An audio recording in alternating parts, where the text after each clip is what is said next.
Okay, in this video, I would like to do this is an exciting video about unheard of insights. So basically what I'm going to share with you are insights unheard of about the War of the Roses, about Richard Neville, the Kingmaker, and about Edward IV, King of England. So the War of the Roses was basically a replayed out Troy. So understand that first we go to the Trojan conflict and we think about 3,000 years ago at ancient Troy. The Trojan conflict was in mythology. Troy itself was the original first battle. Troy fell, was sacked, and to become Rome someday by whoever survived, and very few did. And it's important to mention that who became Enos, the son of Venus, the goddess, became the new Rome, which means Rome was actually created from the offspring of a Trojan man named Enos, who was a son of the goddess Venus, and he created Rome. So Rome was created from a man whose mother was a goddess, Venus. It's just important to know that although Rome would lose the affiliation with the respect to that goddess entirely, turning from a plurality to a singularity, that certainly she would be not included anymore. It's partly why Rome fell, and it's a different story. Understand that the Roman conflict and the fall of Rome is just an offshoot of Troy again.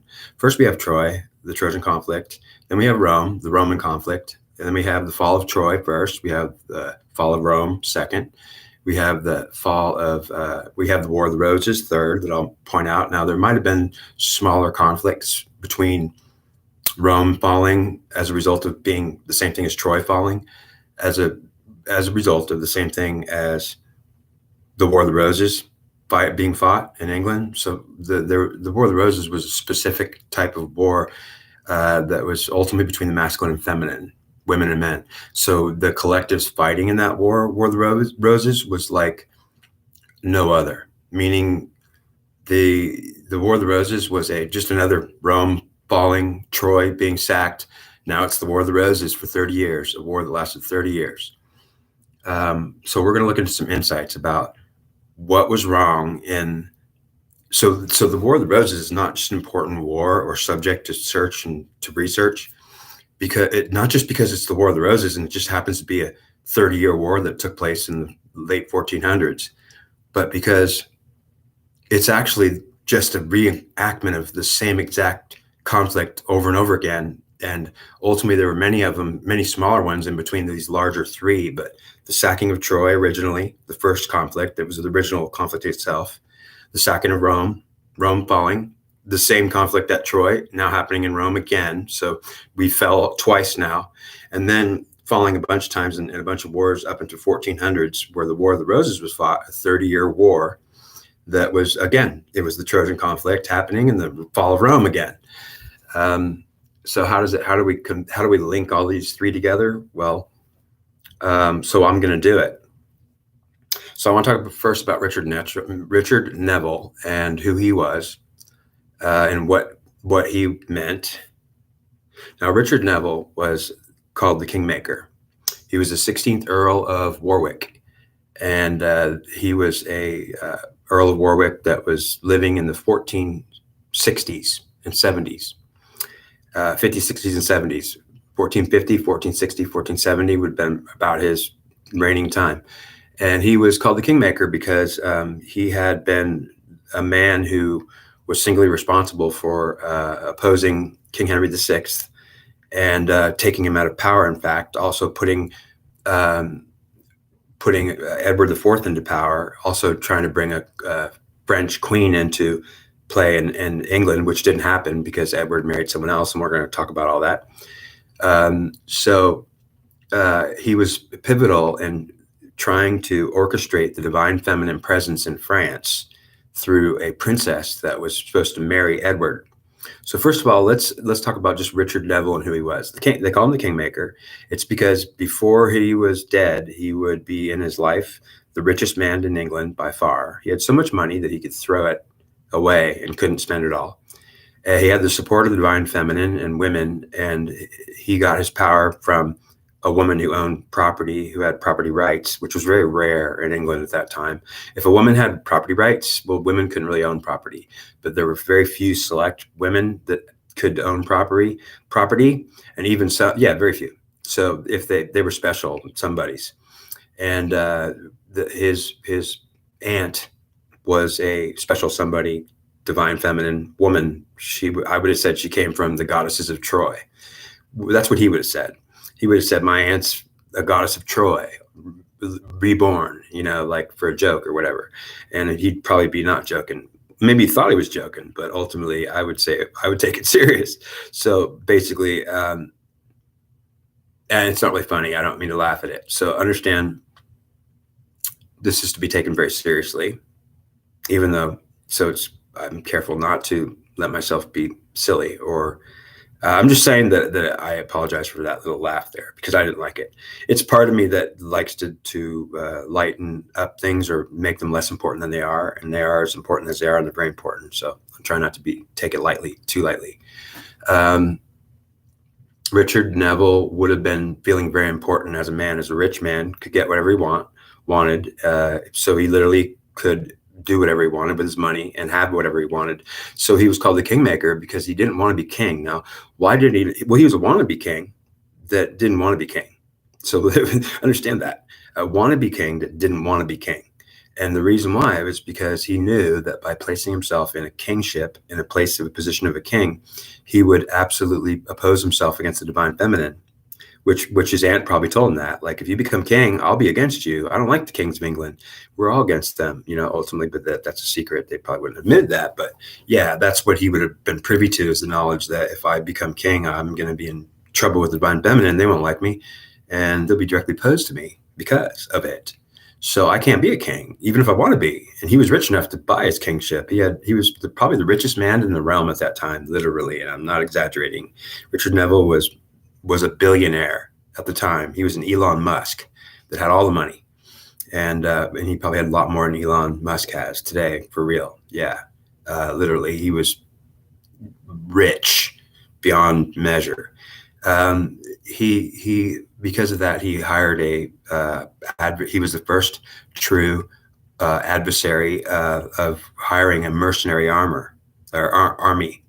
What that means is the first mercenary armies that became anything in England to be really looked at. Well, he was literally among the creators of the first mercenary armies that were something to be reckoned with and looked at, because he wasn't king. He didn't have any. Well, he did have much authority in France, but truly his French authority wasn't a militaristic authority. It was through channels of social type structures through the church and stuff like that. So it wasn't a militaristic power that he had in France, but it was a big power he had in France that wasn't militaristic. So all the power that he had in France, he couldn't really funnel through his wanting to use it, because it was more religious power. Although he was not particularly religious, he would have been connected to all of the higher French sovereignty, and he had a lot of power in France as well as in England, just because of his money.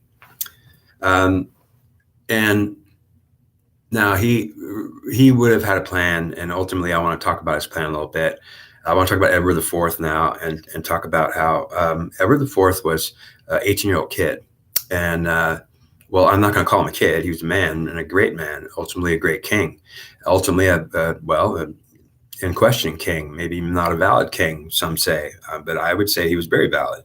In fact, particularly valid, actually. But he's actually called, maybe they say that Edward IV, the King of England, he's not really a real king. They call him, there's a name for it. They call him invalid, like an invalid king that wasn't really, the bloodline wasn't real or whatever. It's just for a reason that they don't want to recognize Edward IV.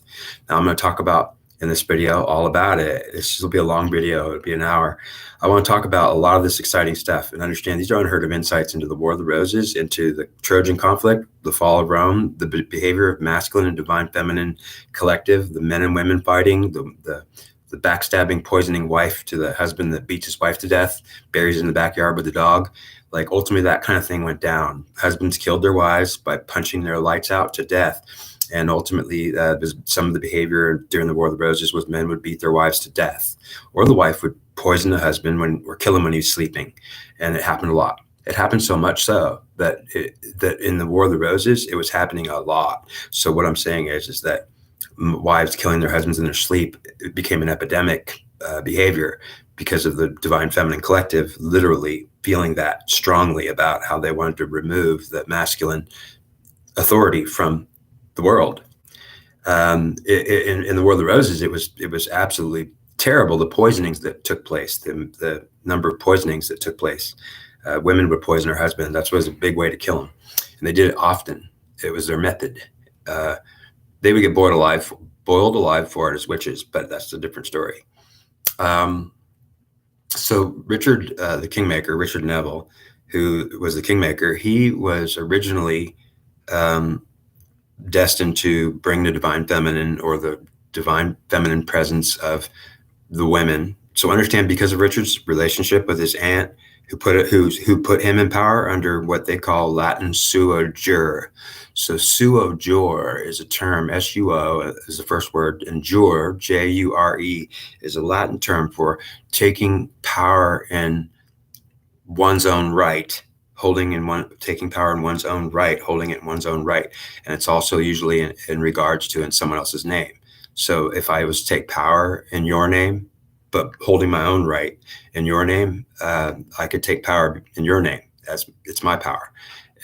Well, when you do that with a woman, it's very rare, meaning men who take power as a whole, 99.9% of them or more even, they didn't take power through a woman. That's not even the way that any man would have done it back then. In fact, they would have thought that's not the way to do it. In fact, that would be a ridiculous way to do it.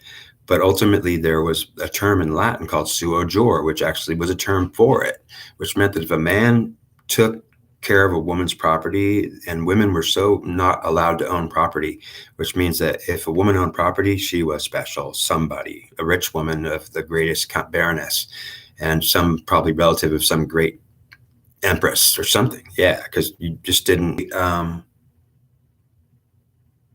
Suo jure means that he took all his power in the name of his aunt, who was her property, but now he was taking care of the land, so he had power under a woman's name. Now that's very rare. Understand that would have made him a diplomat, and ultimately a rarity, plus all his money, to be a suo jure man. There's almost no suo jure man at that time, literally.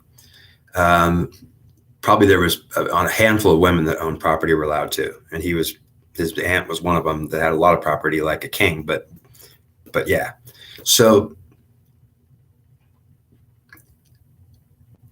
Richard Neville had a plan, and what his plan was is to please his aunt, take care of her land. So he was used to pleasing a woman, and the divine feminine was truly what he was pleasing, because she was a very powerful woman and privileged, with money, rich beyond anything. She had plenty of money like him. They were billionaires of the time. And so what Richard Neville grew up as being and doing was pleasing his aunt. So he also got authority and power. He got to be the sheriff of her lands. So he got to go around saying, I'm the sheriff in town, and this is my lands. It's actually my aunt's lands. It's hers. And everyone would say, what? You got power from your aunt? People wouldn't even back then heard of that. Meaning suo jure was a term only the royalty would even know about. You'd have to understand the language of Latin, because there's not even a term for suo jure in English. There's no description of how you can, if there is, it's probably recent.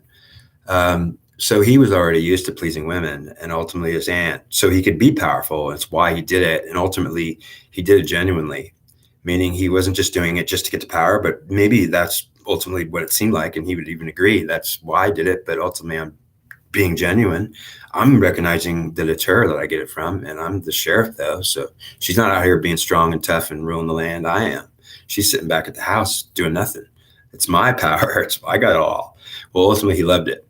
And so he went around being big and important and doing his thing, taking care of his lands. And he also went and was a diplomat in France, donating to the French sovereignty. And he mingled with all the French kings and queens and sovereignty. So he knew them personally. And so the French really liked Richard Neville, even though he wasn't a king, and he hadn't even been a kingmaker yet. But because he was so influential and known, he was he was with the sovereignty in England as well. He was a known man of advice and someone to seek advice or counsel, or ultimately there was a lot of reasons why you might want to talk to him about something he might be able to help you with, including money, lots of it.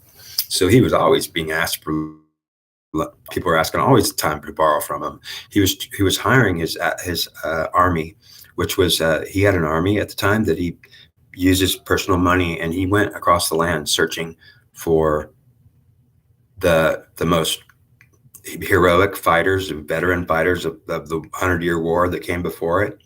The 100-Year War was a whole 100 years England had fought right before the War of the Roses, which was another 30 years, which means they were at war for 130 years straight. So think about all the veterans that if they survived, they would be men that had fought, and most men had fought in the war. So there were many veterans, but a lot of them were dead. And ultimately, if you took the heroes of those veterans, the best fighters of all, the ones that were known for heroic behavior, well, there was enough of them in England still alive. And Richard Neville seeked them out and personally went to their house and said, I want you to train my fighters. You're a hero of the war and a veteran, and you're the man and a hero. Well, he picked them all out, and he picked the best ones out. With his money, he paid the highest amount of pay, and he offered them the highest pay, ridiculous pay. I want you, the best hero, to come teach my fighters how to fight and live with us. I want you to live with us because you're going to be doing this full time. So he hired the best fighters and known in the realm, the best heroic fighters, which was just ridiculous, very good fighters. Yeah, fighters which nobody could have their instruction and training, and nobody had their skill. These fighters were unheard of fighters and warriors and heroes of the 100-Year War. And he got them on his side, and even to live with them at his castle.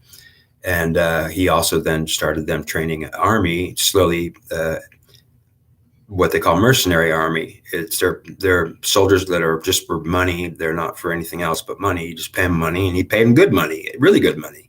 And he told these soldiers that if you're going to be rich, if you're going to be a soldier and you survive, if you don't die in the war, well, you'll be rich for the rest of your life after you're done being a soldier for me. And they all knew this. Everyone wanted to be a soldier for him, and he only took the best. So a lot of the veteran heroes that were decorated came to him and said, I want to be your soldier. So the point here is that not only did he mass a small mercenary army that was not just unheard of, but it was the first in the world, perhaps. It was certainly one of the first known mercenary groups. Well, they've had mercenary groups for thousands of years ago. In fact, since Troy, they've had mercenary groups. That's another story, how mercenary groups came up right around Troy for the first time. And before that, it was people that were supposed to be in service to their king or their country. Mercenaries say, I'm not in service to any king or country. You give me cash, or what do you got? You got gold? It's like we fight for the money. And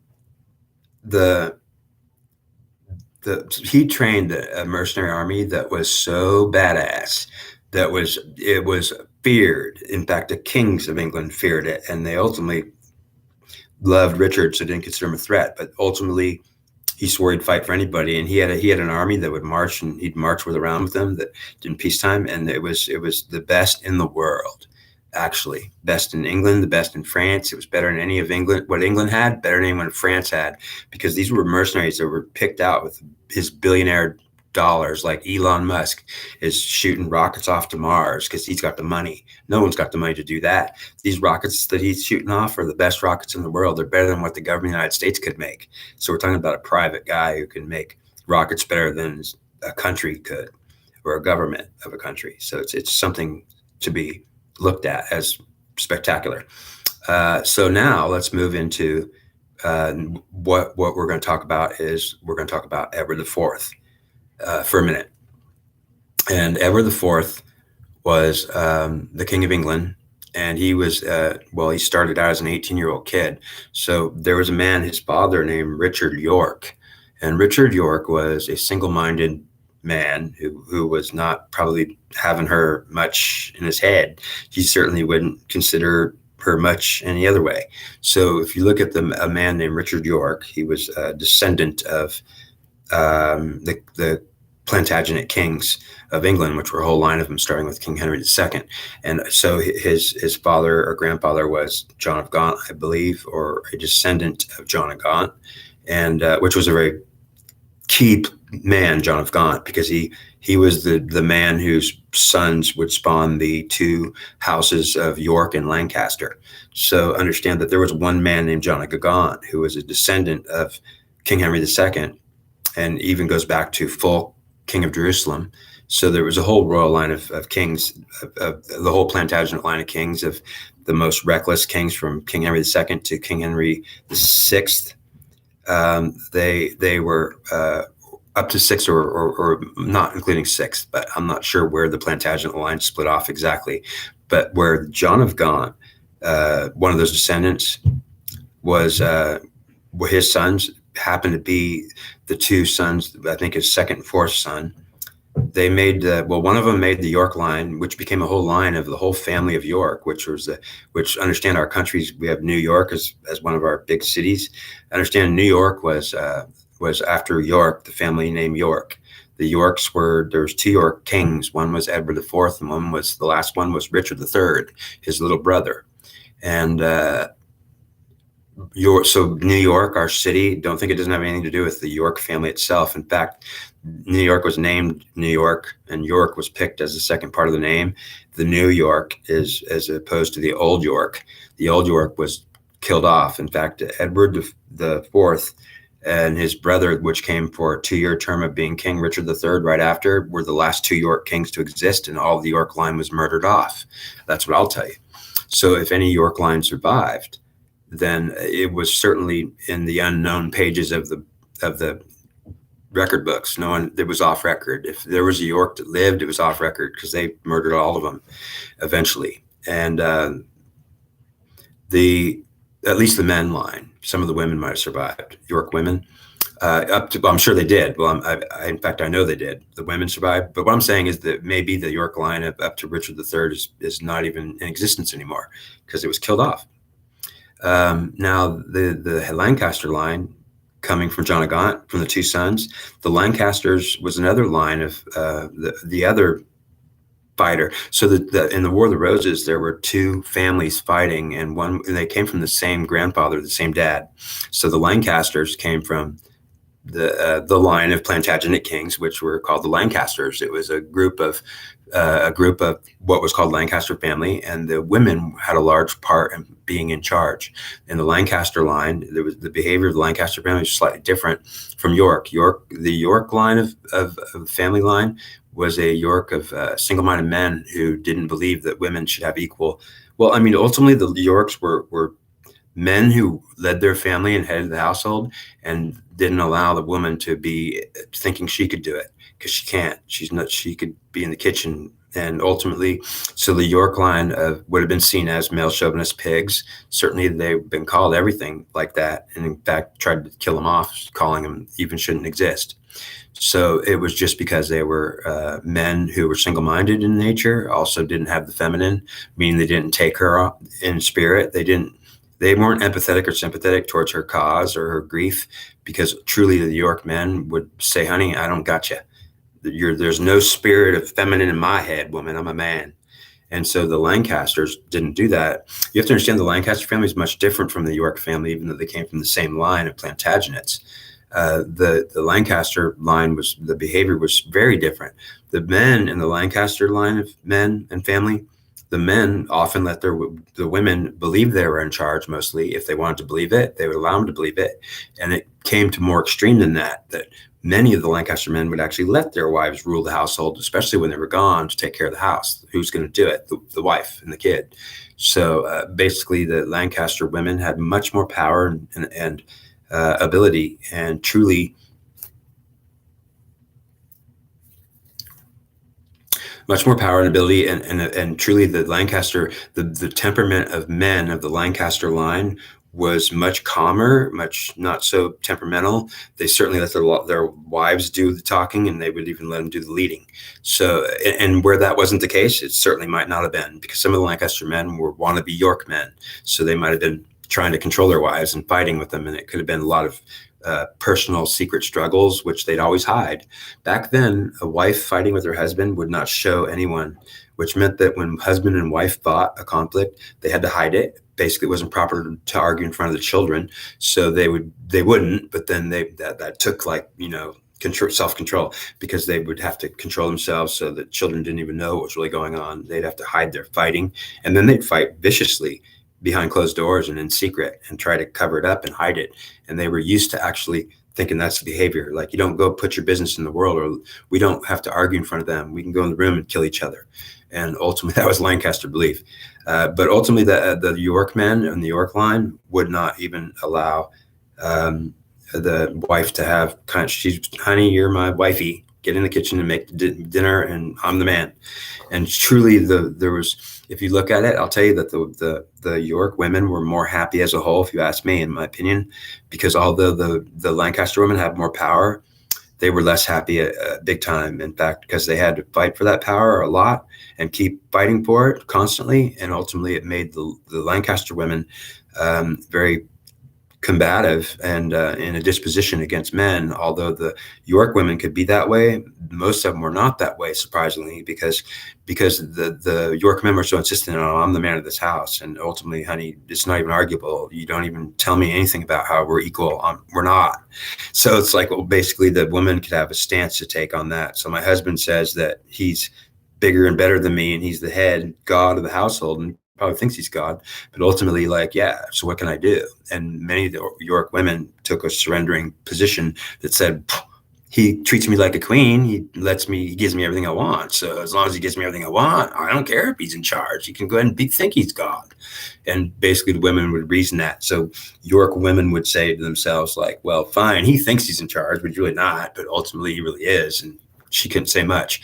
But if her needs are being taken care of, she don't care anyways. And she's happy because she's saying, I don't even need to fight with my husband. Yeah, he thinks he's God, but I'm a dum-dum, and I'm his maid. But yeah, he gives me everything I want. So that's the York woman being happy. You see, she's enslaved kind of, but happy about it because she's getting what she wants. But the Lancaster women were different. They had to struggle for their power to have it, and they were given it, but they had to struggle for it. So they did, and they did often. So the Lancaster women were more unhappy, and although more in control and had more authority, and the York were more happy and had less authority. Now, Edward IV was an 18-year-old kid whose father, Richard York, was killed in battle right before he had a turn to become King of England. So Richard York was the father of Edward IV, King of England, and he was he tried to become King of England. Actually, he would have been King of England in place of Edward IV if he hadn't been killed. So Edward IV is the son of Richard York, and he was 18 years old, and he fought. He got trained. He grew up Edward IV was the baddest ass sword fighter which you ever could know, because he learned his sword fighting from the Richard Neville's mercenary trainers, and he spent his whole childhood living with them and living in that environment. So Richard III was quite a bit younger than Edward IV. So when we're talking about Edward IV's childhood, Richard III really isn't even there yet. I think he's at least 10 years younger than his older brother. So Edward IV was more like a father to Richard III than an older brother. At least Richard III would have thought so. That's my dad, not my older brother. But it was actually his older brother. And truly, while Edward IV was growing up, Richard III wasn't involved much in anything he did. So those two brothers didn't really hang around with each other until later in life when they were kings. Richard III would have been out of the picture until later. But Edward IV was the 18-year-old son of Richard York, and of course he would have expected his dad was going to be king. And he was ambushed. Richard York was ambushed, and I can't remember the name of the battle. There's a name of it, a specific battle where he got ambushed and outnumbered, and they beheaded him. They captured him, beheaded him. So it was Queen Anjou's army, who was the wife of King Henry VI. So the army under the control and authority of the Queen of England, who was Queen Anjou, I think her name is. I'll think of her name in a second. She's the wife of King Henry VI. And King Henry VI did not rule his army. In fact, he did not rule his household or anything. King Henry VI was thought to be one of the weakest kings of England. And I would argue with that, actually, because I would tell you he let her be in charge. He was more in favor, like a Lancastrian man, giving his wife charge. So King Henry VI was the king of England who said, if my wife is queen of England, why can't she be a queen? And so it was up to determining what the actual definition of queen is and what kind of authority she thinks she could usurp. According to the Yorks, might say that, but the Lancasters might say, how about practice authority, not usurp? There's a big difference between practice authority, and that would be a Lancaster term for women having power, or like usurp, which would be a York term for women have power. And so the York line of the entire family that was around the Lancasters, because they were actually related family lines, they lived among each other and around each other as royalty in the royal houses and neighborhoods. So they were connected and also at odds and set apart and also together. The York line being more masculine in singularity, well, they were known for enslaving their women, according to many who would say it. And other women would say, we don't care because we're queens and we get what we want. As long as we get what we want, we don't care. So basically, there was a lot of problem with the York line being blamed for being just too male chauvinist. And they think they're gods, those men. Well, ultimately, they weren't bad, except to say where they did insist on having supreme authority as men. And then the Lancaster men getting more favor from everyone, including anyone, because Lancaster men would claim that our wives are allowed to be equals, even though we get the final say. So yeah, the wives might be happy with that idea that they get to play queen in the house and tell their husband, back off, man. So, and they did. So the Lancaster women were ultimately combative.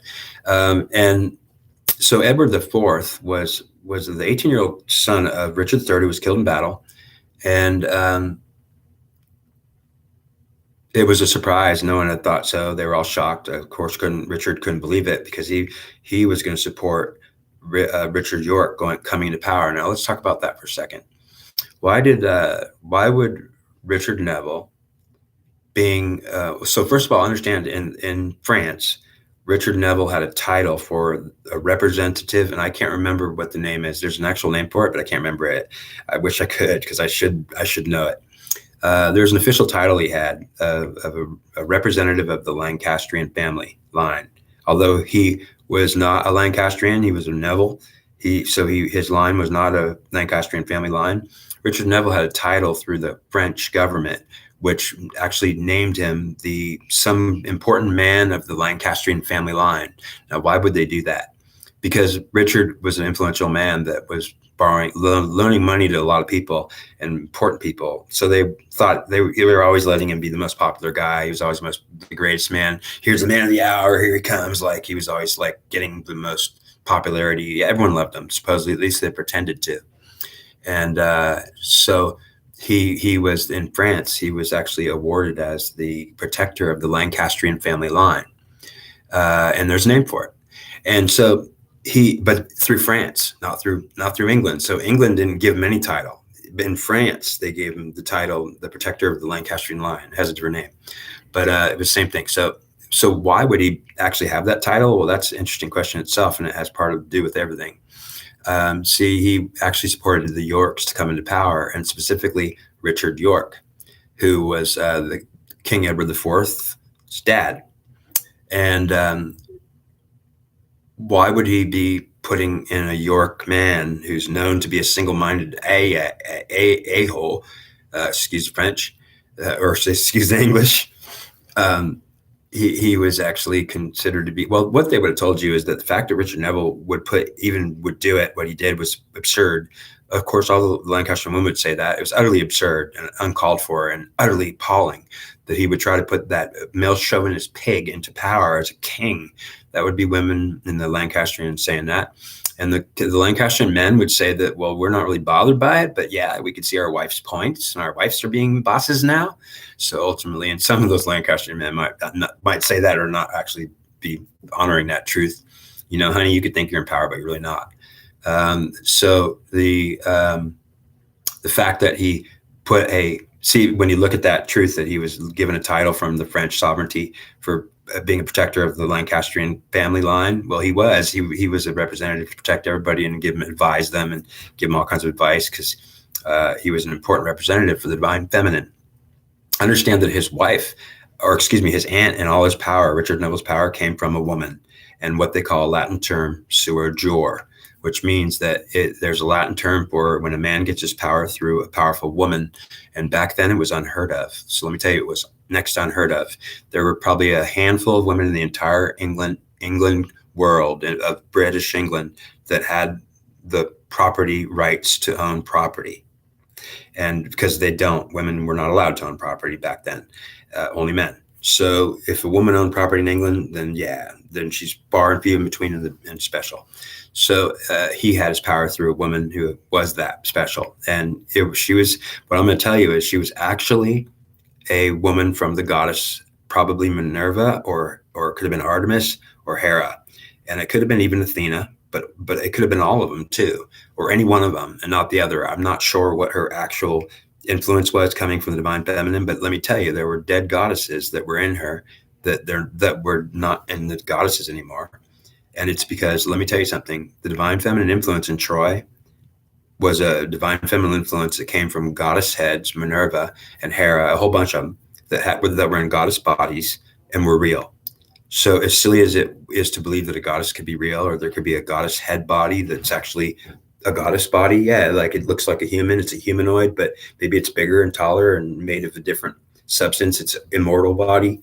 So ultimately these goddesses were murdered in Troy. So what I tell you is the goddesses did exist and they were real at one time, and then they were murdered off. That's when the one god world suddenly appeared and there were no more goddesses. No one explains why, but I'll tell you why, because the goddesses were killed off for a specific reason, for trying to usurp the power of Zeus. And Zeus had to end them permanently. Their bodies were killed. Those goddesses died. And those goddesses were still in the collective of women in Troy and all over the world, which meant that when the goddesses were murdered off all over in the conflict of Troy, well, it happened and it was pretty severe, real reality. And there was no more heads of the collective. The goddesses were now dead. And so who was ruling the divine feminine collective and all the women? Nobody, except maybe themselves were ruling themselves now, or they were trying to fight over each other with who was going to get the rule. So it caused a big disturbance not to have a goddess ruling anymore because she's dead. Now she was still in the women. So the goddess who dies in her god body head. She's no longer able to control her collective anymore of all the women. And now, since she's not there anymore, all the women still have her spirit, because they do actually have her spirit. Her spirit's dead in the goddess body she had. It's no longer existing. It's not there anymore. But her spirit got into these women that had her. And so what I'm saying is, when the goddess was killed, the goddess was not killed because the women of the world that had that goddess were not killed. And if they had murdered all the women in the world, they would have truly removed the goddess from the world forever. But because they only murdered the goddess heads and not all the women that had the goddess heads, then all that was left of the goddesses were the women that had the goddess heads, and they're not goddess heads unless they want to think they are. And the whole collective could fight over it or say it is or think it isn't. So the reality is that this woman who was Richard Neville's aunt, who made him empowered through her, which was rare, he would now, whether he knew this or not, and I think he probably did have some indication of this, it certainly might be that he knew none of this, because he thought his aunt was special because she was just a woman that could own property, and that's pretty special. You'd have to be like a goddess, but he might not even thought that. What I'm telling you is it was because she was a goddess, and she was probably one of the dead goddesses. The most important women in the world that hate God the most are always the goddesses themselves, and the dead goddess herself will be one woman who hates God the most and hates men the most. It certainly is probably in Minerva's case the case that those dead goddesses are in women somewhere. And there's a woman somewhere that's a dead goddess and doesn't know it, even today, which means that those divinities are living in humans. Even though they're dead, they're still alive in the humans. Now, the point I'm making about this, and why I spent so much time talking about it, is because you have to understand that this is key to the whole War of the Roses. The actual fact that it's true that his aunt was a special woman, and I'm going to tell you that she was actually a divine presence.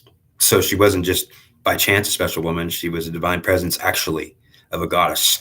So he would have known that or not, and he would have also felt it. And so he was literally praising his mother as she was important, or his aunt as she was important.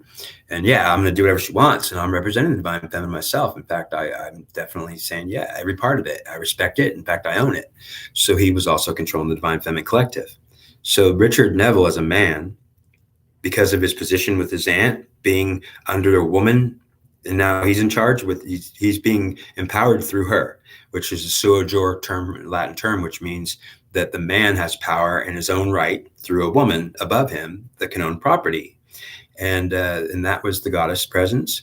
And so why she was actually that special, and if he knew that or not, I certainly hope he did, but maybe he just knew it in his feelings and thought she was that special but didn't know.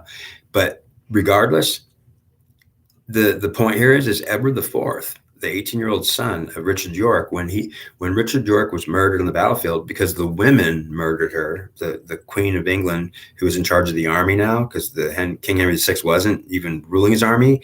He was pretty much letting his wife be in charge. So he would have been Lancastrian, man, not a York by any means, because King Henry VI was just, they'd say he's a wimp. He had no strength. He let his wife be the daddy. So, and she wore the pants, and she liked to wear the pants, Queen Anjou, I think, is her name, and she has a name. I'll think of it in a minute. But she was a manly woman, and she when she walked, I'll bet she strutted like a man.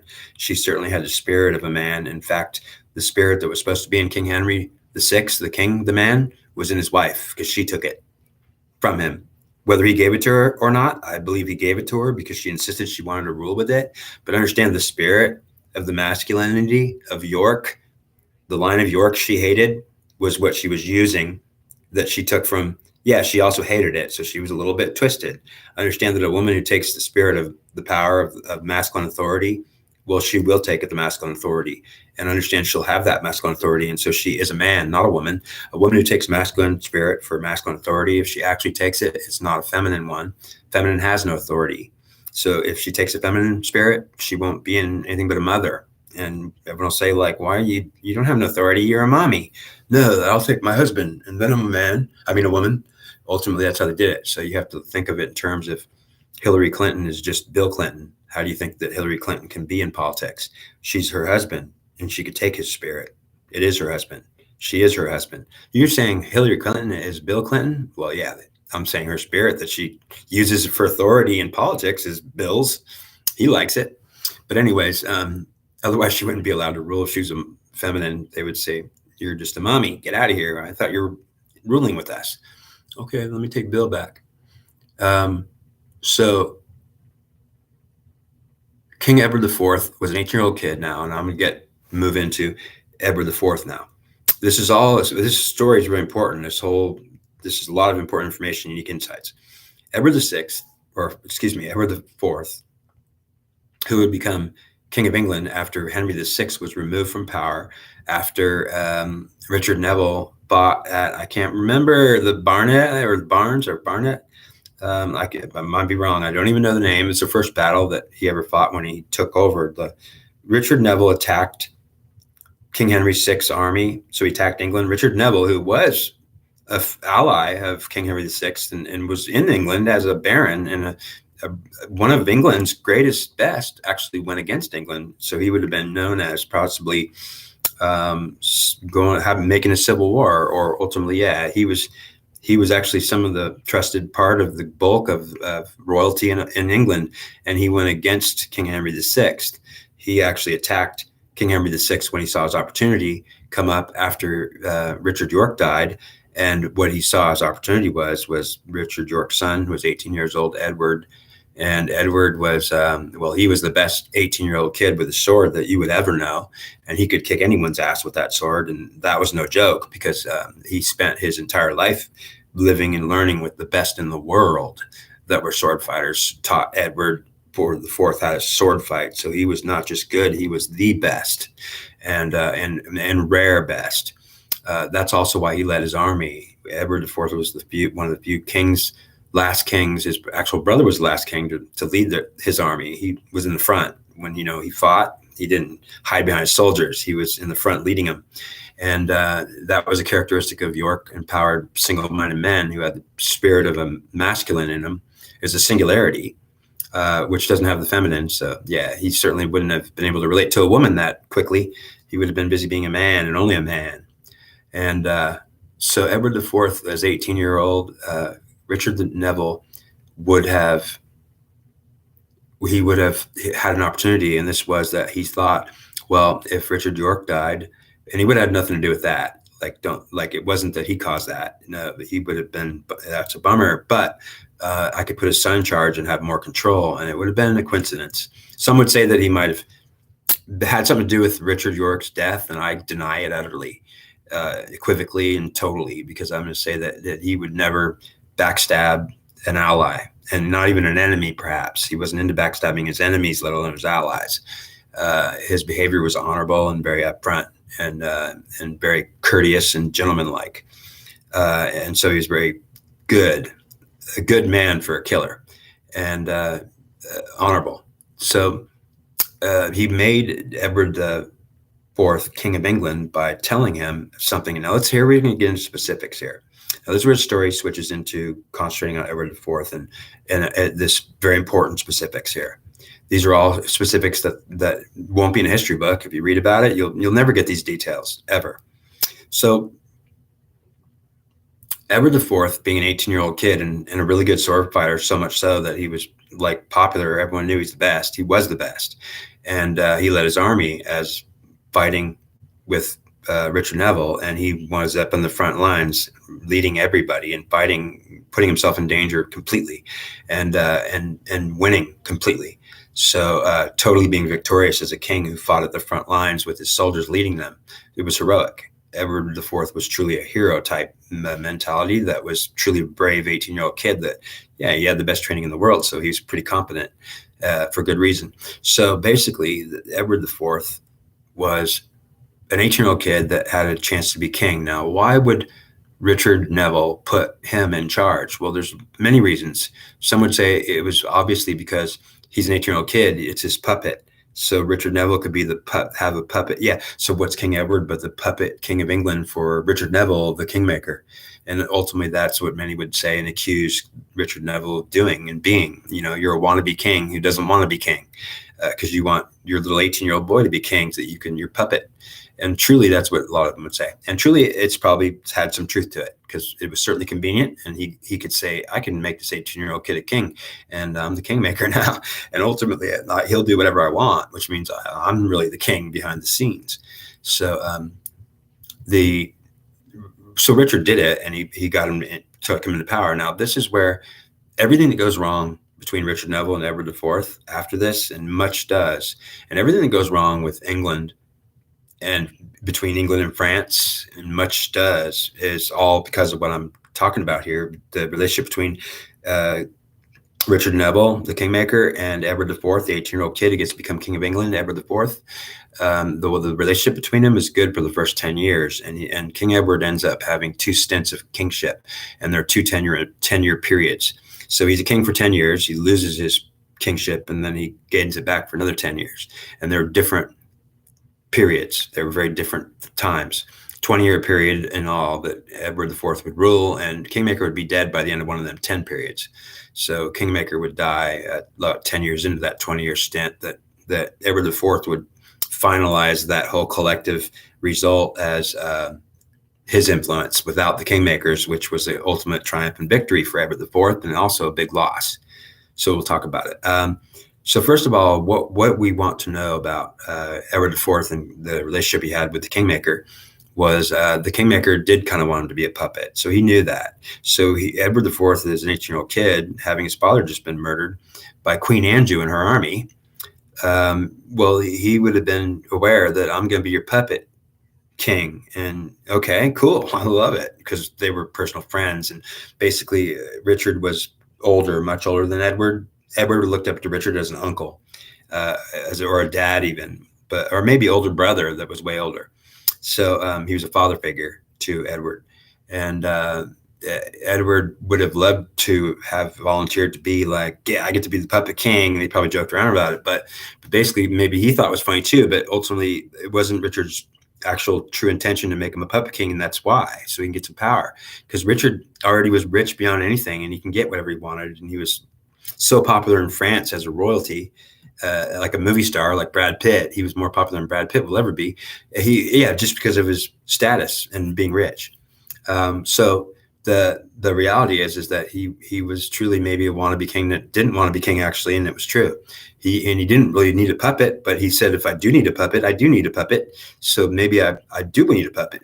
So he would have been honest about that truth, like, I need to have influence. That's my whole point.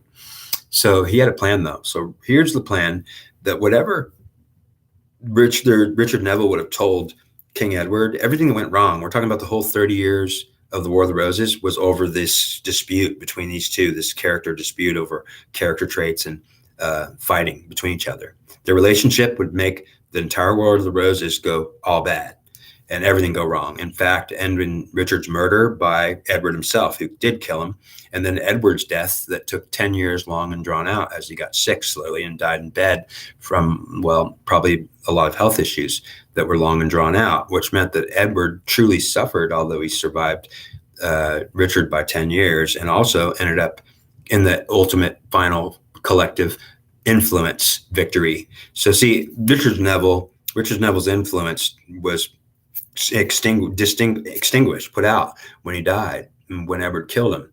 And ultimately, then Edward would go on to be king for 10 more years, to put his influence all over the world and collect it as a collective, which meant that because Richard was killed first and by Edward truly had a victory over Richard. Richard truly lost everything, including his final influence in the entire world, was to be 10 years usurped, he'd say, by Edward. Edward would win on that. In the end, Edward's influence would go on to rule the world in every place except France and maybe women. But ultimately, because Richard was killed early on by Edward, because of what we're going to talk about here, this conflict and the specific details in it.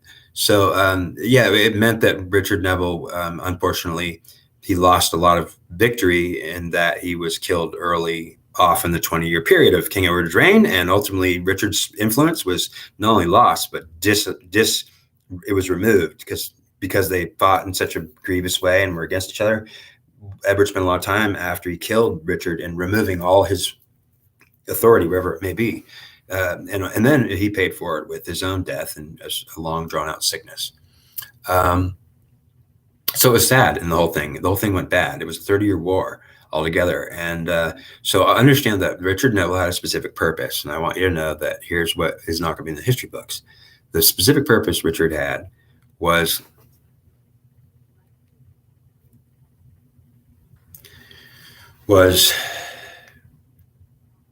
to put Edward in power, to be the new king of England, his puppet king, and then to go get a French princess from the sovereignty of France and the English, or the French sovereignty of the French kings and queens. He wanted to go get a princess from there who was a specific woman or princess who was handpicked by the divine feminine, which would have been from Richard's aunt, who would have picked her. So basically, this would have something to do with the divine feminine authority trying to be established in France or in England from France. So what the plan is to take a French princess that is French, actually, and not English, probably doesn't even speak much English. She would have been brought to England to marry Edward. This is the secret plan of Richard Neville, what he was doing. Now, he didn't necessarily tell anybody this. He probably should have told Edward all of this, and he probably might have not told Edward all of this, thinking, well, he's my puppet. Maybe I don't need to tell him everything. He'll do what I tell him.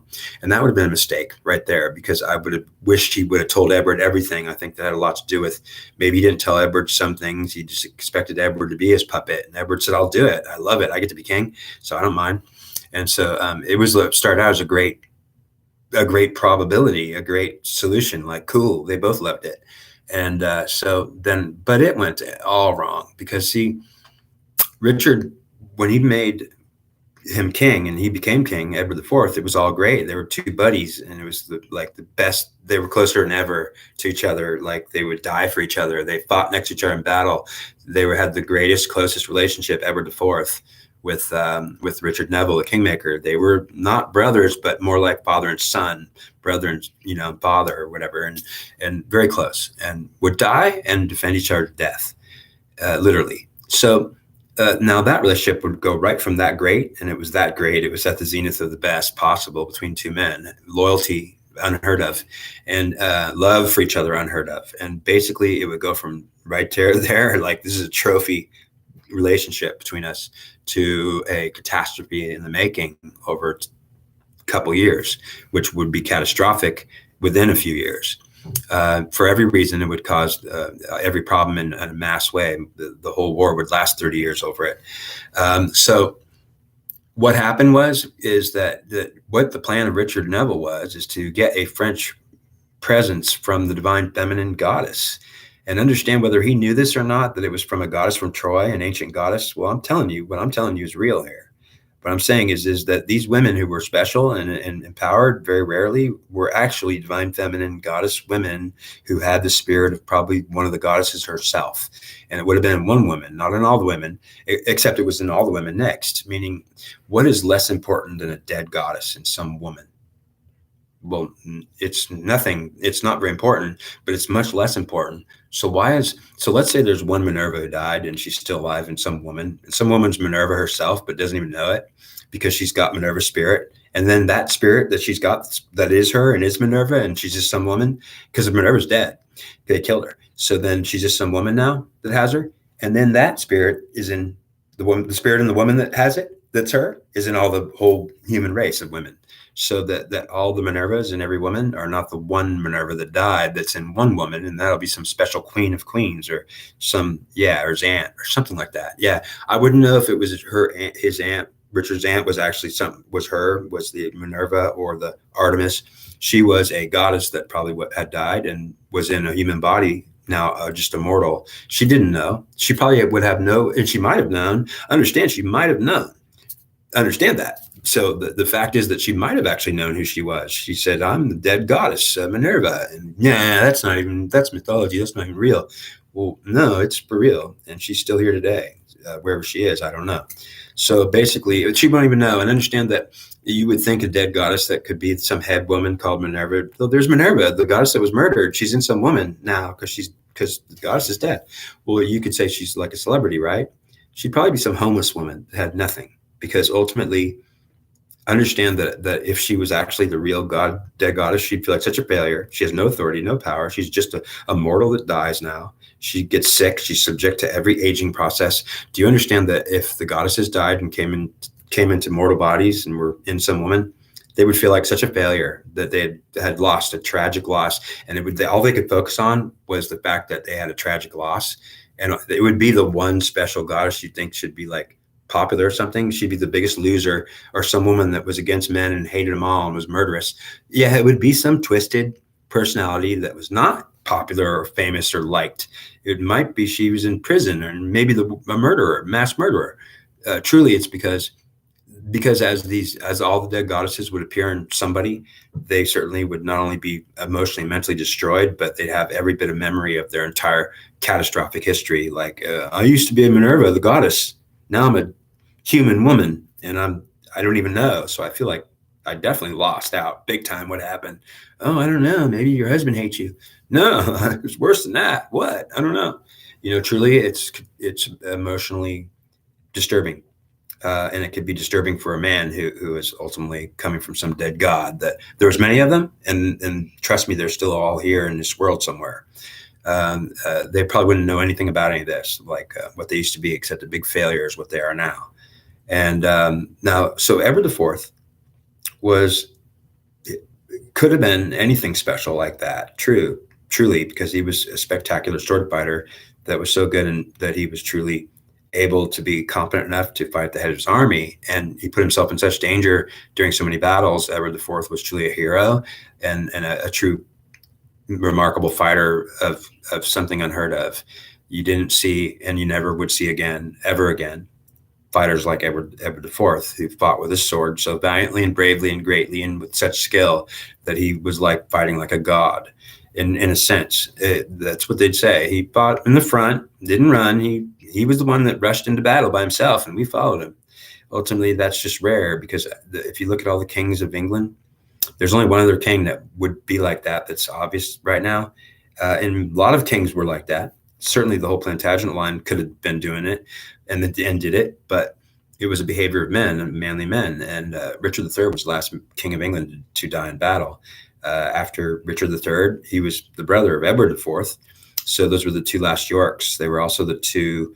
Well, Edward IV wouldn't die in battle. It would be worse. He would die in sickbed. But Richard III would die in battle and not in sickbed, which maybe that's better. But ultimately, it's not good to be killed in battle. And Richard III was also the guy who ran and headed his army, just like his older brother. He was also that good. So why were they so brave, Edward IV and Richard III, and the last two kings to actually die in battle? Because they were also the last two kings to be hired from the mercenary army of untouchables, which they called the mercenaries of Richard Neville, the Kingmaker, which put those kings in, well, put Edward in there, which put Richard in there after.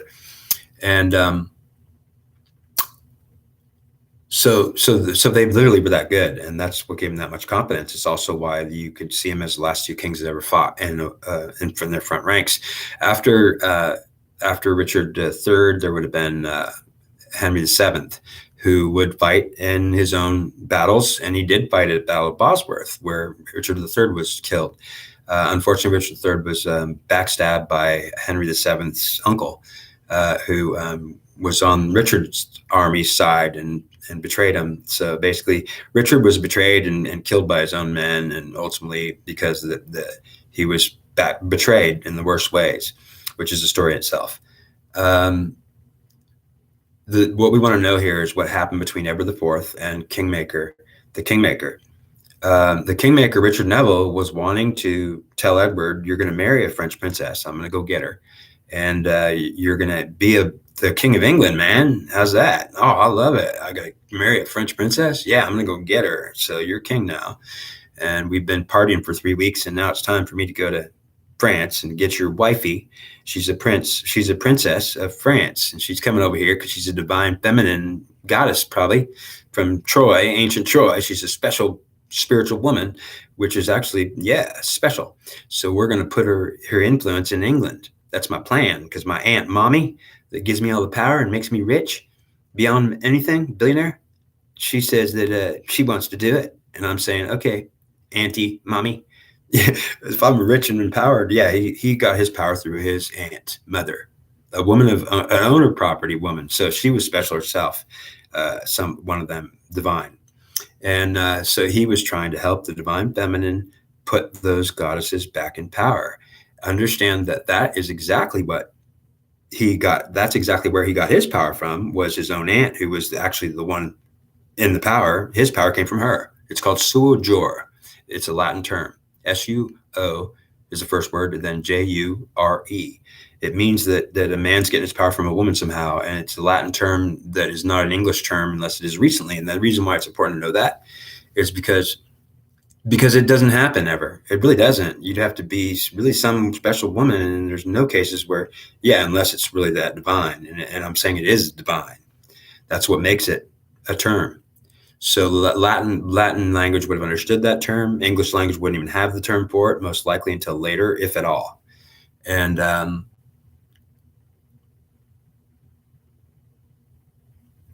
so Edward IV was agreeing to do this, and when Richard Neville went to go to France to pick up this wife personally and bring her back, he was escorting her. He had his. I keep saying the adversary. Well, truly, it's the mercenary.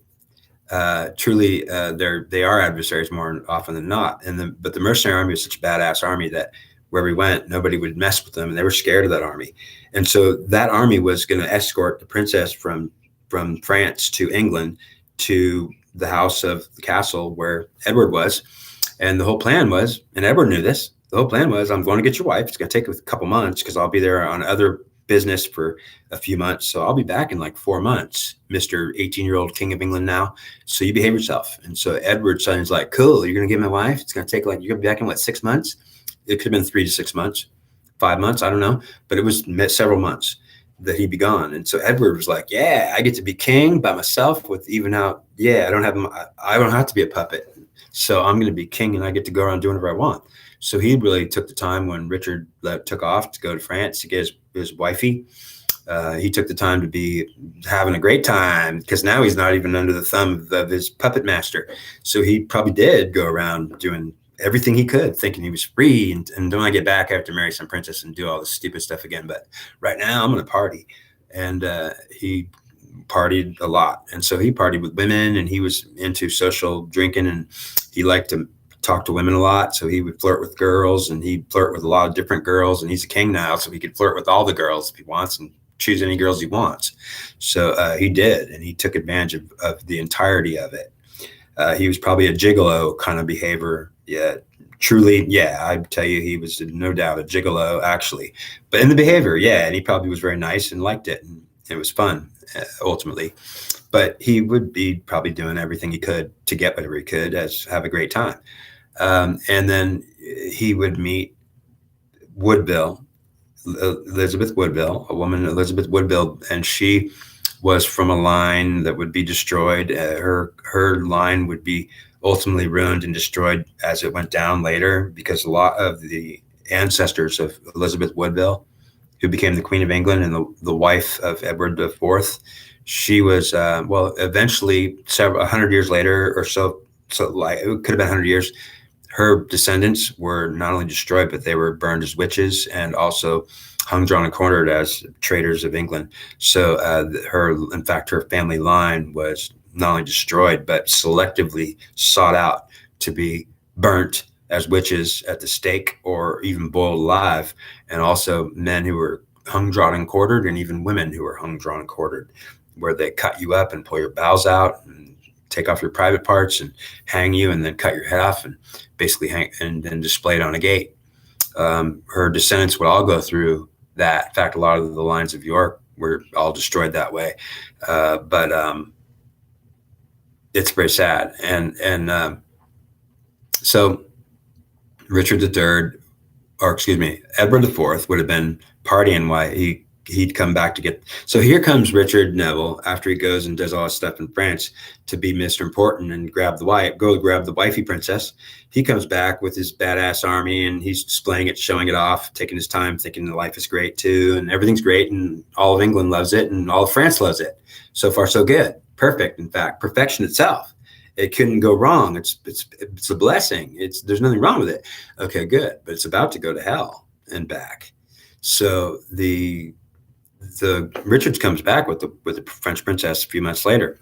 By this time, he's been gigoling at parties and having fun with women, and he meets this woman he loves, that he actually loves. So although he's a gigolo, I'm not going to say that he didn't have feelings. In fact, he had feelings he was a great king, and he also was very caring and loving, actually loving and caring and kind and compassionate and considerate king. He could be very cruel too if he felt like it. But he was actually quite compassionate and loving, and actually genuinely. So every good thing could be said about him, even though he was a gigolo boy. That was probably when he's being drunk and having fun. But he could get back into, he's actually an awesome man. And he would meet and find this one woman that he was checking them all out. And he would find this one that he actually wanted to love and that he actually could love, he thought. So understand that he didn't think he could love some French princess that is going to be brought to him by, he has to marry this woman just because of title, and it's just to put her influence into England. He should have thought that important, but understand he was an 18-year-old kid, and the biggest mistake Edward IV, in my opinion, would make that would be so tragic or so heavy and big is that as the King of England, he knew that he was supposed to marry this French princess so that her divine influence if he didn't think it was divine, he would have thought it was her extra special French influence, whatever it was, the feminine, was supposed to be married into the kingship of England. And so it mixed with it so that the French influence could be now the Queen of England would be a French princess. And France would love that. They'd be like, wow, England's ours now. And that would improve the relationship between French and England. It would cement it into everlasting allies, and they were already very close, French, but they had warred for 100 years. They were trying to change things. They had gone through a 100-year war, and they were about to go through another 30-year war. But understand, France and England warred for a lot more than 100 years, but 100 years the whole time once.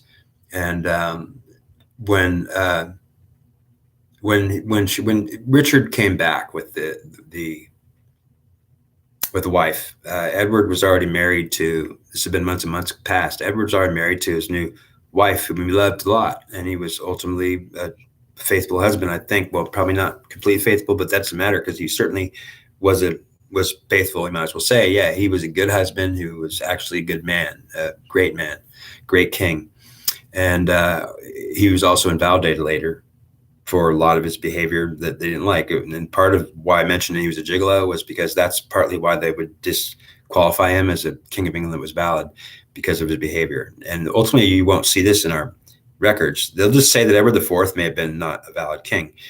From some, whatever they tell you, it has nothing to do with anything. It's ultimately that his behavior was different from other kings. He saw his responsibility to his family and himself as with having a wife that he loved, and he didn't think he could love a French princess he doesn't even know, and he didn't like France very much. So he thought, like, French, I don't even like the French. We've been fighting with them for a long time, hundreds of years, and ultimately they're my enemies, quote unquote, if you really want to get down to it. So I don't really, I mean, to marry a French woman, and I don't even know who my wife is when I marry her. That's pretty strange. I want to marry a wife that I love and actually care about and cares about me, actually, so I could have a family and be a dad and a husband that loves his wife, not just doesn't even know who she is. And that was his reasoning. Now, can you really say that reasoning ruined everything? It did, because his reasoning to marry Elizabeth Woodville would not only ruin her family line as a result, because they would try to kill it off later, because they all hated Elizabeth Woodville when she became Queen of England. She was a commoner. She was called a witch, and her mother was certainly tried Richard Neville would try her for witchcraft and a witchcraft trial. She would ultimately get off for being associated with French and English sovereignty at the highest levels. So basically, she was almost tried as a witch, and they wanted to kill her. And Richard Neville was actually head of that trial. He tried to actually convict Elizabeth Woodville, the wife and Queen of England of Edward IV, tried to convict her of being a witch, and her mother too, and ultimately wanted to kill her mother as a death sentence, and was trying to prove it and kill her after. His purpose was to kill her and remove her, to kill her dead. That was the mother of the Queen of England, Elizabeth Woodville. Richard Neville wanted to kill her, and that's because this went to hell. I understand the relationship went to hell. What happened? The wife, Richard, came back with the French princess, and, hey, Dennis, good to see you. Hey, how you doing? Silently Sound. This story's got about 10 more minutes on it. So now we're at where he comes back with the princess, and of course Edward just says right out, like, I'm sorry, but you know what? I already married, and Richard Neville just, I mean, he must have lost it. He must, because there's don't. First of all, like, that's a joke, right? No, I got married already. No, like that is definitely a joke, and it's not even funny, because I've got your wife here. It took me 5 months to go get her, and she's the divine feminine influence I want to put into this country forever, permanently, from France, so I could be like allies with France, and England and France will be tight buddies. Yeah, but we're kind of enemies anyways, and I don't even know who she is. I got married. I want to love my wife, and she's someone I love.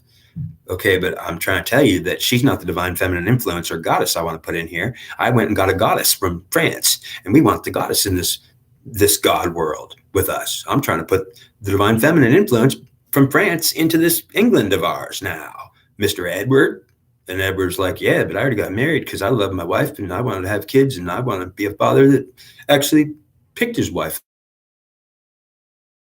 And ultimately, so Edward was trying to reason that he could just, that, yeah, he wasn't wrong, right? And ultimately, Richard would have been, that you must be kidding, and don't even tell me that you're married to her, because you better not be.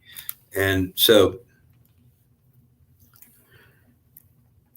basically, it was a catastrophe from right then and there, because when now it was found out it wasn't a joke, and that you actually married somebody, you're actually married to somebody, you actually freaking got married while I was going to get your wife, and she's actually a commoner. She's a woman who's a commoner. She's a freaking English woman who's just a commoner.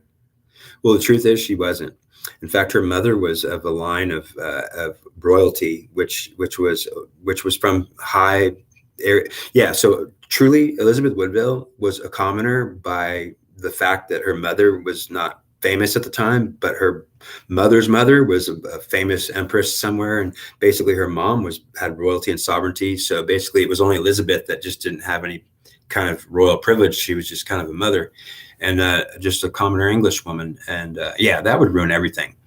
And so Richard Neville would have freaked out. First of all, he would have said, okay, you are not going to marry her, and you're going to divorce her right now. And understand, you're going to marry this French princess. They must have fought hard and badly, and ultimately would have been a very disturbing fight, because they were both personally involved with these relationships. And Richard III said, I planned this whole thing so I could bring this French princess to you, man. And ultimately, you are supposed to marry her because it's my plan, and I'm kingmaker, and I'm putting you in charge. And you get an 18-year-old little kid that gets to be king of England, Mr. Edward, and you're supposed to marry my little French princess. And that's the only thing I care about. I don't care what else you do for the rest of this goddamn thing. You marry this French princess.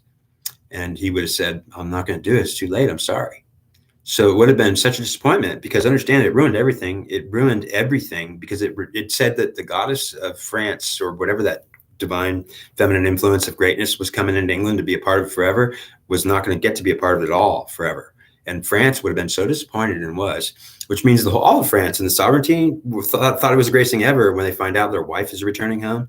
Richard had to bring the wife home back to France in shame and apologize to the French sovereignty and government and say, like, I'm so sorry that the King of England's married already, and I certainly didn't plan on it. So yeah, I guess I made a huge mistake. I apologize. And ultimately, the French would have been disappointed utterly and said, but you promised us we're going to, yeah, it would have been a big catastrophe.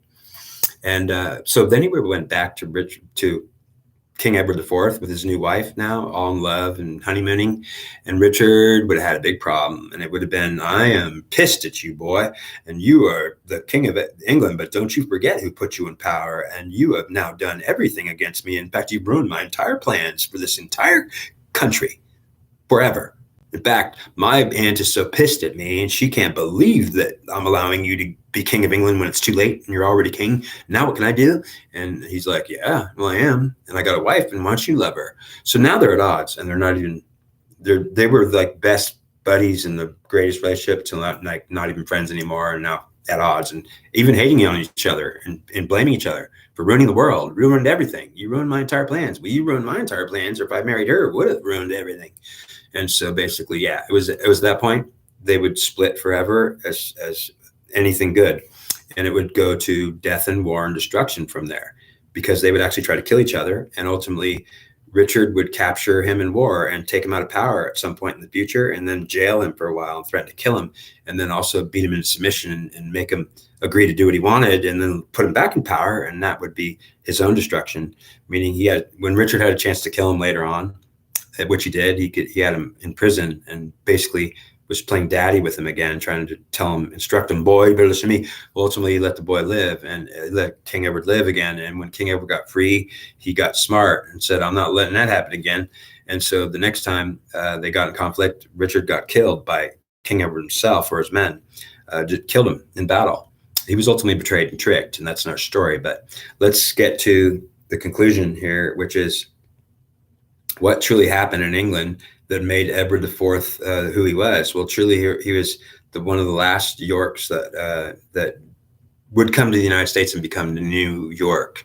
The York line ran from England. It was getting murdered off. So understand that during the 1630s, which was quite a bit later than the War of the Roses, the York line had been murdered off for a long time, being sought out, and there was a lot of conflict. If you were a York, you had no honor, and ultimately, because the War of the Roses was won by King Henry VII, would become King Henry VIII, and now no more kings fighting in any wars. So understand that King Henry VII was the last king to actually fight in his own battles, but he didn't lead them. He certainly followed his uncle in them, so his uncle led them.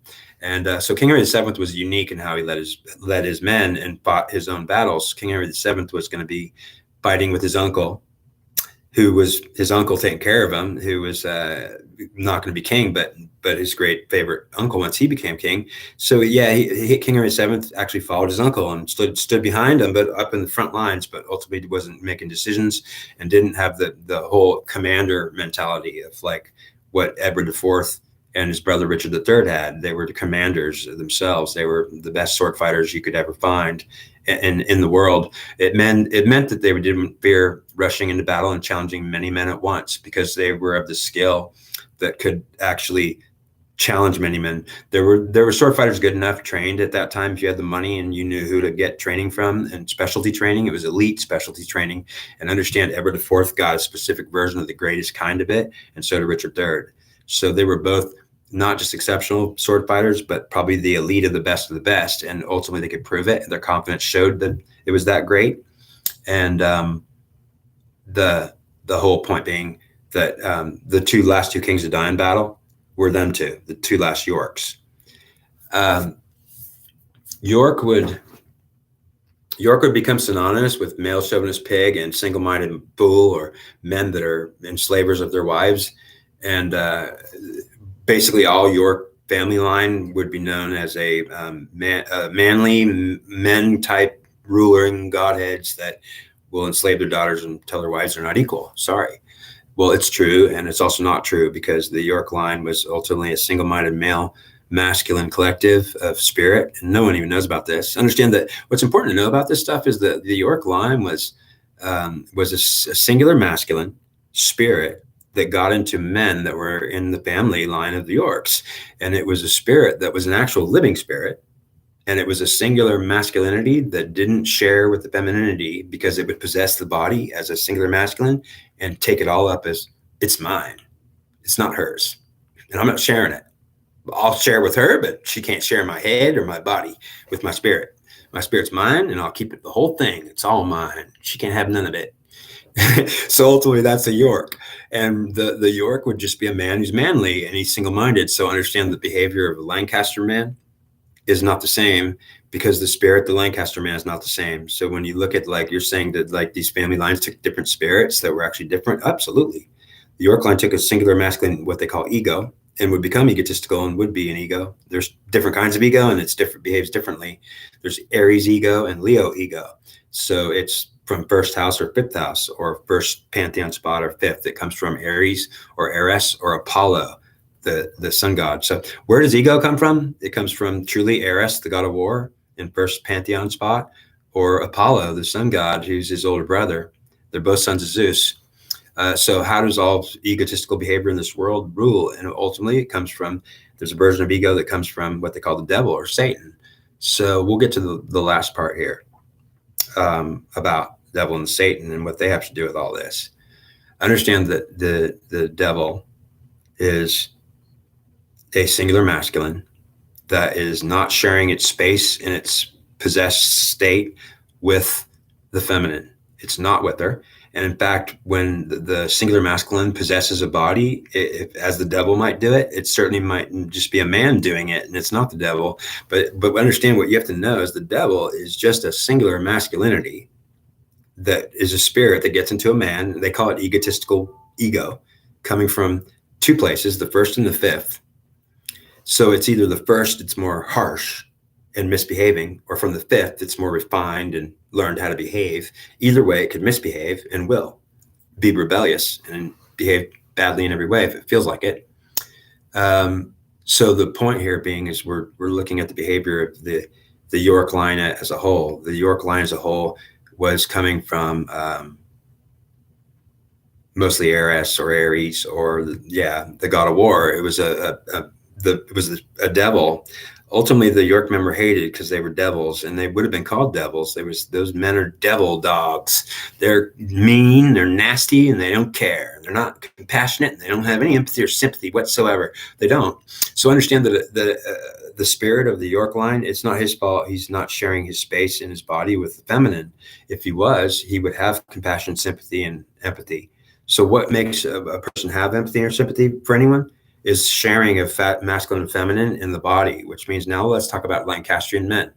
Lancastrian men were in the War of the Roses, they were who fought the York men. The York family fought the Lancastrian family. What were they fighting about? Well, truly a lot, including everything we just discussed with Edward IV doing his own version of, I don't have to bring the divine feminine. I could be a god and a king, and there is no divine feminine here because I married a commoner.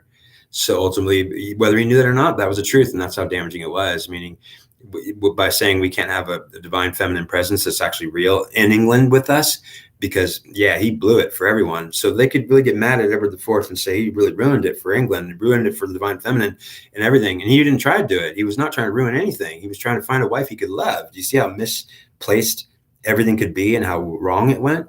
He wasn't trying to do anything against her. He would certainly put her in power. He even gave his wife charge. He would say, I didn't do anything against you.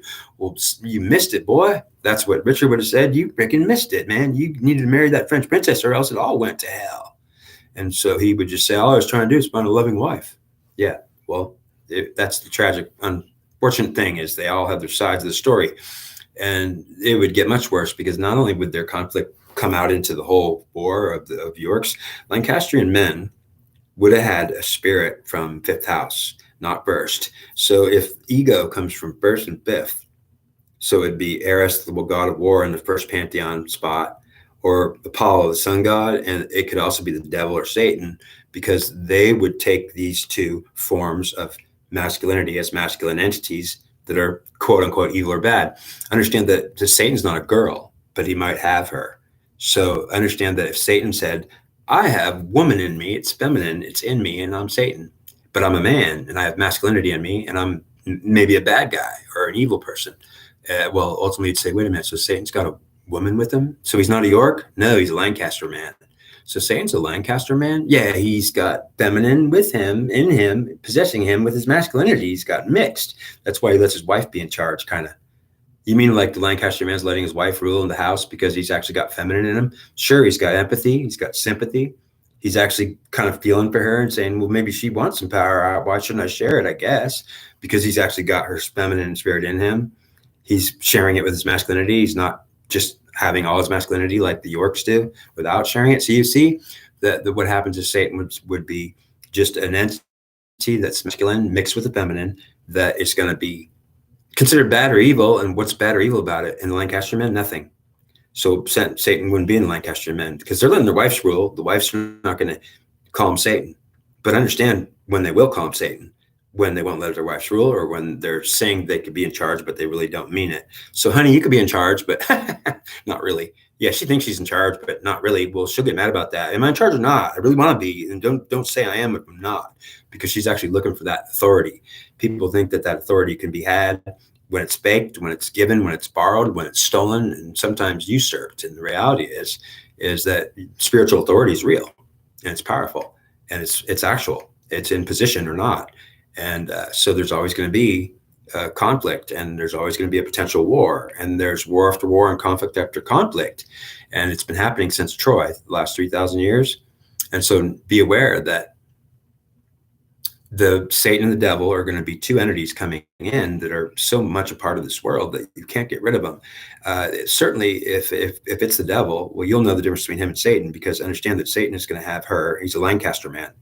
He's going to be fair. He's going to say, if I'm twisted because of her, it'll be her fault. So then I'm really twisted. If she makes me angry and I got that feminine in me, I won't get rid of it. I'll just say, oh, now I've got poison feminine in me and it's her fault. So Satan can be very twisted. And a man, what is Satan? It's a man it's a Lancaster man. That's where it comes from. It comes from a man who mixes with the feminine for the first time in a split line that came off the Plantagenets. It populated the entire English royal world, and France too, and everywhere, and even New York and the United States came from the Yorks.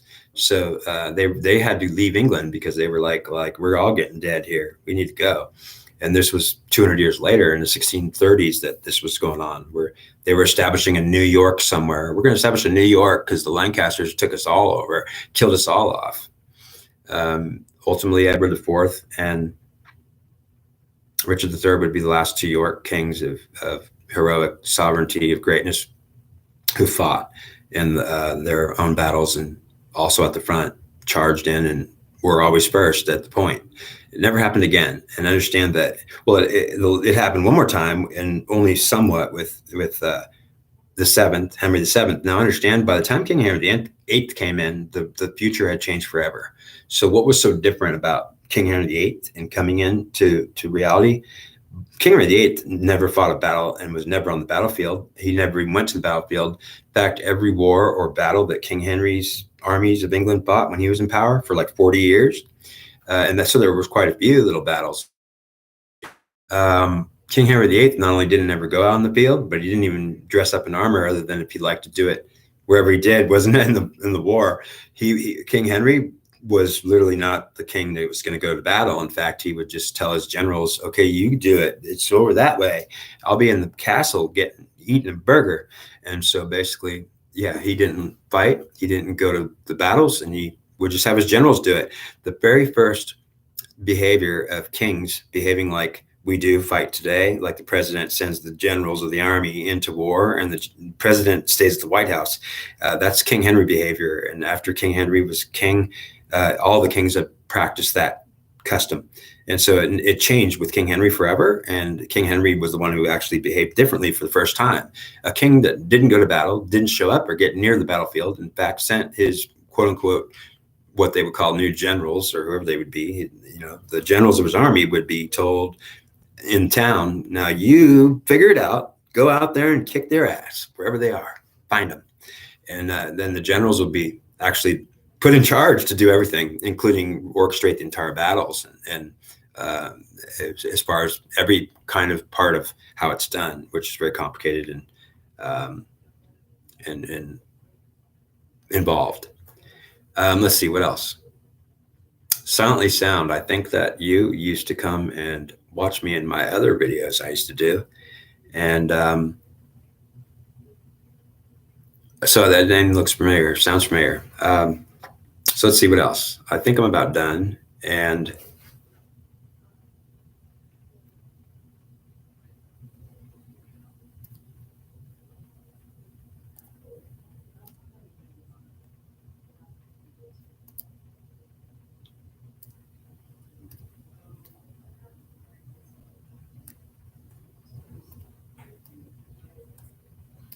okay. So I'm told to express the part where the devil energy. I understand the devil energy is a singular masculine that is in men and in ego, and specifically the Aries first house ego, which is Eris, the goddess of war, which comes from what the devil is going to be taking that energy, but it's his now. So Eris, the god of war, lost it in the pantheon, the Greek pantheon. The god of war lost it to Athena, and Athena lost it at some time because the devil has it now. And that means, and maybe if anyone else has it that I don't know about, let me tell you that ego is that devil in you. And understand, when you say the devil made me do it, and you say that, the devil, give the devil his due. And when you say that, you've got the devil in you, well, what about sympathy for the devil, or the running with the devil, or like all these other things? Understand the devil is a not only a common entity in all of us, but most men have him and don't know it, and certainly will show it. And ultimately, the York men are full of devil. And so understand, if you're a tough York soldier, like come from Edward's line, it's a full devil line from the devil himself. And Edward the Fourth was specifically a man who took the singular masculine, and he was really good with it. And Richard taught him how to take it. And so understand that the devil energy came in real strongly with Edward IV. Edward IV was one of the first kings to have that devil energy in him. And ultimately, that's why they'll invalidate him again, because they'll say, yeah, they know this, and they won't tell you anything about it, which means that they won't say that Edward IV is an illegitimate king because, he had the devil in him, and we don't even teach people about that truth because we won't even say that. But ultimately, yeah, he was the first one, Edward IV, to have that devil in him.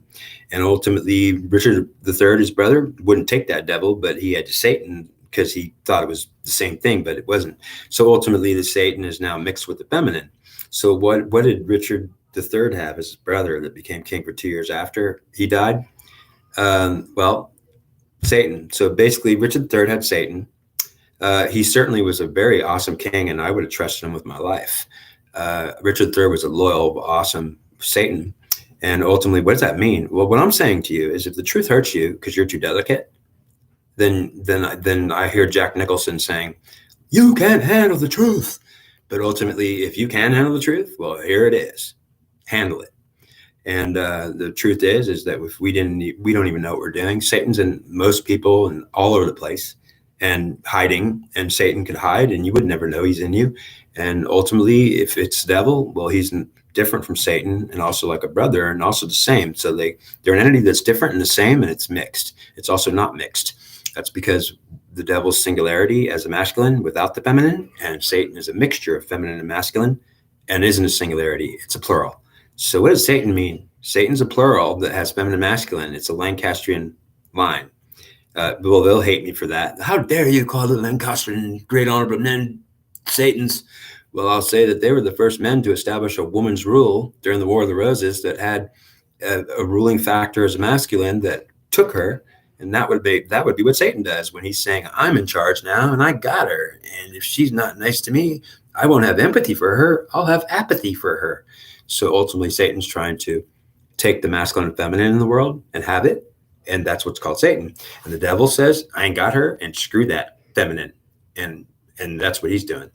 And ultimately, what's important to know about all this? Well, I'm going to say that if you compare the York line to the devil and the Lancastrian line to Satan, and then where did they come from? From the brood of devils of the Plantagenet kings, which were, well, the Plantagenet line of kings have a big bad ass reputation of hell on earth, killers, ultimately drunks and abusers, and they never would give a queen any power. So the whole Plantagenet line was, they say, cursed, or those kings were rough, manly men. They were devils. They call them the devil's brood, coming from King Henry II. So the whole Plantagenet line is thought to be from the devil or the devils, or called the devil's brood. And what does that mean? It means that I'm trying to share with you that if you look at Satan and the devil as what they really are, what you're going to see is they're not just something that we need sometimes, because if you're in war and fighting, Jesus Christ is not going to be in you, I promise. And if he is, he'll promptly get out. Or if he's still in you, he will be passive and with Mother Mary sitting down saying, we don't shoot and kill, and we're not going to stab anyone. So what I'm saying is, here's the truth hitting you. It's not too hard to take, really. If you can handle it, you can. So Jesus Christ doesn't fight wars. All conflicts that are fought by soldiers today do not take Jesus Christ, and Jesus Christ does not go to battle, I promise. He will not go to battle. And if you have Jesus Christ and you go to battle, well, if he's still with you, well, he probably won't be with you if you actually don't leave the battlefield, because he'll leave the battlefield if you don't. And if he's in you, then he'll leave you, or at least his presence will. And if he does stay with you, then he'll be passive and will stay out of it 100%. Why does Jesus Christ fight battle and is a killer? He's not a killer, and he doesn't fight battle. So Jesus Christ can't help you survive in a battle. Not really, and truly not really, because he won't even try it. He'll tell you that you need to grab a hell killer fighter man, like the devil or Satan, because that's what you're going to need. So ultimately, all the elite fighting forces and heroes of the day, the manly man who's the soldier of the day, who's a killer and by instinct on the battlefield, he's got the devil, I promise you. If it's not the devil, he's got his brother Satan. And I promise you, those are the two most badass killers that are alive on this earth today. In fact, there's two entities that will be called killers of men and are murderous on a daily basis to mankind. They will kill your ass, and if they feel like it. And ultimately, they're dangerous, and they are not to be toyed or messed with. Certainly, you wouldn't catch me messing with Satan or the devil. I would not dare do it. And so ultimately, what I tell you is I give them their room and their respect and say, holy shit, here comes the elite SEAL Team 6, and doesn't even know it. But basically, yeah, because I understand a cold-blooded killer on the field of battle is going to be Satan or the devil, and there's no other entity it's going to be. It's certainly not going to be anything that you think it's just handle the truth. You can handle it.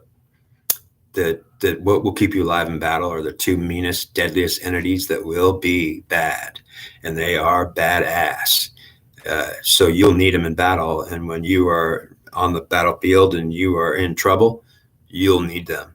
If they don't come to you, I'm telling you that what I've seen and known and heard is if they don't come to your help, rescue, well, you might not even ask them for help, because you might be fighting for your life and dying and saying, I didn't need to ask them, and I wouldn't ask them. What I'm saying is, think about this. I wanted to mention to you that these two entities, the devil and Satan, are not only in us all and hiding, or even in there and not hiding. Understand that they are part of our entire society, and a bunch of good people have both Satan and the devil and think they don't, and ultimately will even insist that they don't. And how dare you say I would ever be that bad? Well, okay, I won't insist anything except to say that if you get in fights or have conflicts, you're certainly not Jesus Christ. And so don't think you're Jehovah neither, because neither one of them would be in a fight or even ongoing conflicts of any kind, including arguments with girlfriends or fights within relationships. You're talking about Satan and the devil are there. So understand who's fighting this whole world, who's fighting this whole war, who's the people and the players fighting, and who are the specific fighters. Satan and the devil are the two entities struggling in this world and destroying it and messing it up and saving it, and at the same time too. Because when you're on the battlefield and you survive a hero and you're a badass killer, you've got a badass killer in you, saving you, keeping you alive. And it is to be called who it is, and I'm giving it credit. It's going to be one of them too, and it's not going to be anyone else. So it's just a pretty heavy duty fact that's hard to even grab. Like, are you kidding me? Like, whoa, like that's not even. Should I say that? Well, I don't know. If you're too afraid to say the truth because you can't handle it, maybe they can't handle it either. But if you could tell the truth because you can handle it and you got the guts to handle it, do it. I'll be like, okay. So it's just that, yeah. I'm sorry. Uncle Daddy is really tough. Uncle Dad. I mean, Uncle Bob. Uncle Bob, man. You know what? Uncle Bob will kick your ass and nobody's going to mess with him. Okay, who's Uncle Bob? Is he nice? Well, he could be if he's not killing you, deadly, killing your ass. He never loses. Okay, so he never loses? Not really. Like, he always wins. He's like that badass. Okay, so then, like, who is this? Uncle Bob. Uncle Bob, he kicked my ass, your ass, and the whole world's ass all at once. One hand tied behind his back. Okay, so what's so good about that? Well, Uncle Bob's pretty cool. He comes around and says, son, you doing all right? I say, yeah, I'm doing that. Great, Uncle Bob. Yeah, thanks for coming by, man. I was hoping that in case we were under attack by any countries, a full-scale war, that you'd be here with me. Okay, don't worry, son. There's no war right now. We don't have a war. Okay, I'm just saying if there was a war, I wish you'd be here with me. Okay, good. Well, don't worry, son. If there's a war, we'll take care of it. Oh, I know. I ain't even worried with you because I know you'll take care of it if I don't. Thank you. So ultimately, it's fun to have Uncle Bob around to protect you, and ultimately, you don't want to piss them off or make them mad.